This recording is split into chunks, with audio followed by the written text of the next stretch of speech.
Une première parce que le racisme tue, une deuxième parce que la police et la justice ne retiennent souvent pas le mobile raciste. À l'Assemblée, une question glace l'hémicycle. Des enfants visés à cause de la couleur de leur peau et une police qui aurait d'abord refusé de le reconnaître. Antoine Léaumont interpelle le ministre de l'Intérieur, Laurent Nunez. Merci Madame la Présidente. Monsieur le ministre de l'Intérieur, en raison de leur couleur de peau, des enfants de 6 à 10 ans ont été ciblés par un homme armé d'une carabine. Dehors, les Noirs et les Arabes, voici ce qu'il leur a crié, le mobile raciste est évident. Connu du quartier, l'agresseur se revendique d'ailleurs raciste et fier d'être raciste. Je tiens d'abord à... Cette affaire devrait choquer la France entière. Ce sont des enfants. Mais la parole des victimes est niée. Ainsi, la police a refusé d'enregistrer le mobile raciste, pourtant signalé par plusieurs personnes. Une mère témoigne. Je l'ai dit aux policiers, et les gamins aussi, avec les vidéos sur leur téléphone. Mais les agents n'ont pas enregistré mon témoignage. Peut-on savoir pourquoi ?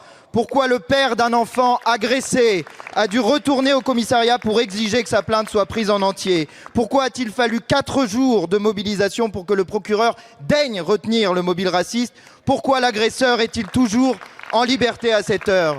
Cette situation est malheureusement classique, comme le dit la sociologue Rachida Brahim, la race tue 2 fois. Une première parce que le racisme tue, une deuxième parce que la police et la justice ne retiennent souvent pas le mobile raciste. Le racisme, ça commence par des mots, ça finit par des morts.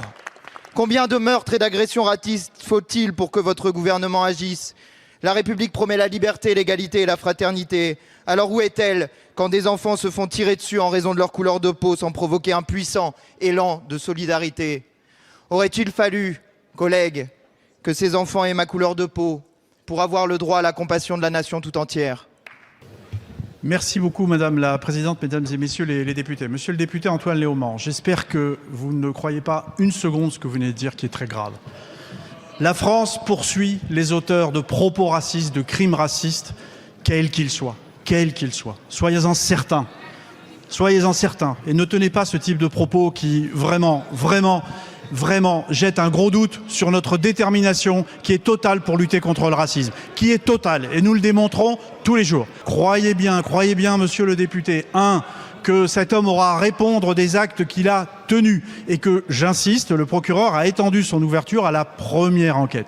Mais surtout, monsieur le député, je veux conclure ma réponse en vous disant, vous avez cité effectivement des crimes odieux, des crimes racistes, dont d'ailleurs pour 2 d'entre eux, ils ont été qualifiés de terroristes, et donc croyez bien, et c'est la détermination de tout le gouvernement et celle du ministre de l'Intérieur, du ministre de la Justice, que notre lutte contre le racisme, elle est intraitable, et elle ne supporte pas, elle ne souffre pas d'être contestée comme vous venez de le faire. Monsieur le ministre, vous n'avez pas répondu. Pourquoi la police a refusé de prendre les plaintes sur ce phénomène spécifiquement ? 2 fois la question a été posée. 2 fois, aucune réponse. Et vous ? Faites-vous confiance à la police pour reconnaître le racisme sans exception ?